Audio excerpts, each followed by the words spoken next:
नमस्कार प्रिय दर्शकों, आप सभी का हमारे YouTube चैनल पर हार्दिक स्वागत है। दोस्तों, आज है 3 मई 2024, दिन शुक्रवार। आज है वैशाख कृष्ण एकादशी। प्रिय दर्शकों, इस वीडियो में आप जानेंगे कि इस व्रत का क्या विधान है तथा इस व्रत की क्या महिमा है, किस किस ने इस व्रत को सबसे पहले किया था, इस एकादशी का नाम क्या है। इस एकादशी के एक व्रत करने से दुखी स्त्री सधवा स्त्री हो जाती है, उनको सौभाग्य की प्राप्ति होती है। और एक बार राजा मानदाता ने इस व्रत को किया था तो वो स्वर्ग को प्राप्ति कर गए। इसी प्रकार से धंधुमार ने भी स्वर्ग को प्राप्त किया। दोस्तों, इस एकादशी का उपवास का फल 10,000 वर्ष की तपस्या के बराबर है। अब आप पूरा वीडियो शुरू से देखेंगे। प्रिय दर्शकों, ये एकादशी का नाम व्रतनी एकादशी है, जो कि 3 मई 2024 शुक्रवार के दिन दोपहर 11:24 से शुरू होगी तथा 4 मई 2024 को दोपहर 8:39 पर पूरी होगी। कथा का प्रारंभ। प्रिय दर्शकों, एक बार अर्जुन ने भगवान श्री कृष्ण से पूछा, हे प्रभु, वैशाख मास के कृष्ण पक्ष की एकादशी का क्या नाम है तथा इसका क्या विधान है, इससे किस फल की प्राप्ति होती है, सो कृपा पूर्वक विस्तार से बताइए। अर्जुन की बात सुन करके भगवान श्री कृष्ण ने कहा, हे अर्जुन, वैशाख माह के कृष्ण पक्ष की एकादशी का नाम वरोथनी एकादशी है और यह सौभाग्य को प्रदान करने वाली है। इसका उपवास करने से प्राणी के समस्त पाप नष्ट हो जाते हैं। यदि इस उपवास को दुखी सधवा स्त्री करती है तो उससे सौभाग्य की प्राप्ति होती है। वरोथनी एकादशी के प्रभाव से ही राजा मानदाता को स्वर्ग की प्राप्ति हुई थी। इसी प्रकार धंधुमार आदि भी स्वर्ग को गए थे।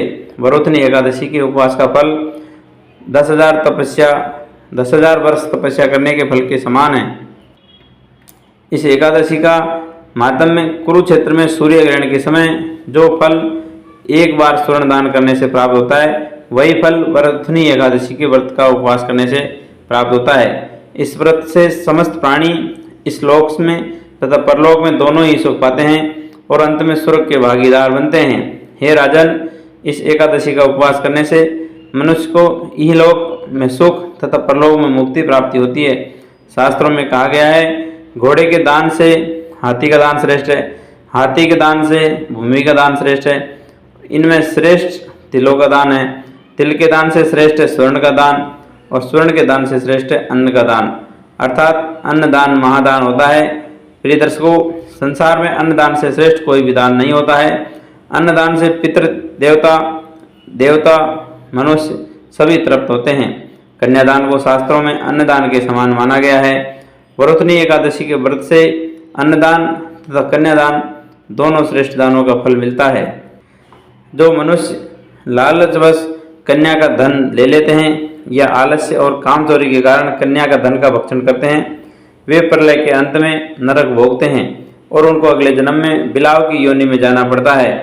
जो प्राणी प्रेम से यज्ञ सहित कन्यादान करते हैं, उनके पुण्य को चित्रगुप्त भी लिखने में असमर्थ हो जाते हैं। जो प्राणी इस वरोथनी एकादशी का उपवास करते हैं, उन्हें कन्यादान का फल प्राप्त होता है। वरोथनी एकादशी का व्रत करने से दशमी के दिन निम्नलिखित वस्तुओं का त्याग कर देना चाहिए।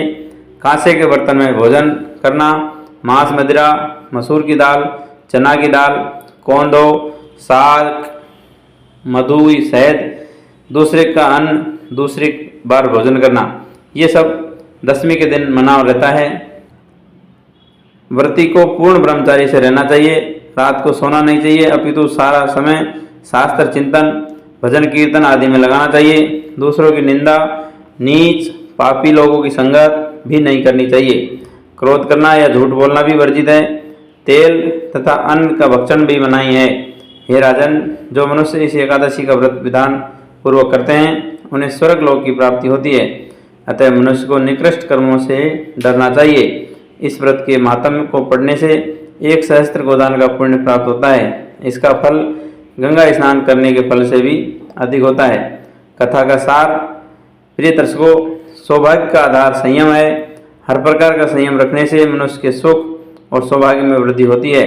यदि प्राणी में संयम नहीं है तो उसके द्वारा किए गए तप, त्याग, भक्ति, पूजा आदि सभी व्यर्थ हैं। दोस्तों, ये थी आज की वरोथनी एकादशी की कथा, जिसमें आपने जाना कि एक बार वरोथनी एकादशी कर लो तो वो कन्यादान के फल के बराबर है। सहस्त्र गायों के दान, स्वर्ण के दान से भी ये बढ़कर के है।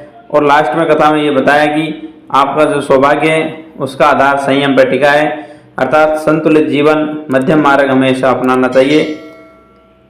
सभी को राधे राधे, जय श्री कृष्णा, हरि ओम।